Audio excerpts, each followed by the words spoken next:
Bank నుంచి అట్టడుక్కు పడిపోయినటువంటి పరిస్థితి చంద్రబాబు నాయుడు గారి యొక్క నిర్వాహకం వల్ల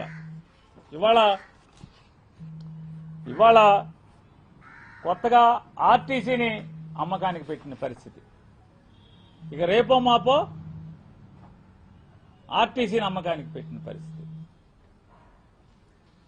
చంద్రబాబు నాయుడు గారి ప్రభుత్వం చెప్తుంది ఎంత దుర్మార్గం అంటే ఆర్టీసీని అమ్మేస్తామని చెప్తూ కారణాన్ని ఆడపిల్లల మీద అంటే ఈ రాష్ట్రంలో ఉన్నటువంటి ఆడవాళ్ల మీద నెపం చూపించి మహిళలకు ఫ్రీ బస్ ఇచ్చాం, అందుకని ఆర్టీసీ ఇబ్బందుల్లోకి వచ్చేసింది కాబట్టి ఆర్టీసీని అమ్మేస్తాం.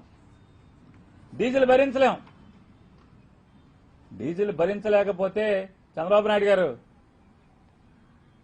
మోడీ గారి ద్వారా ఇప్పుడు మీరు తెచ్చే కరెంటు బస్సుల్లో 750 బస్సులు తెస్తామంటున్నారు కదా, ఆ బస్సుల్లో ఆర్టీసీ భరించగలరా? ప్రజలు భరించగలరా?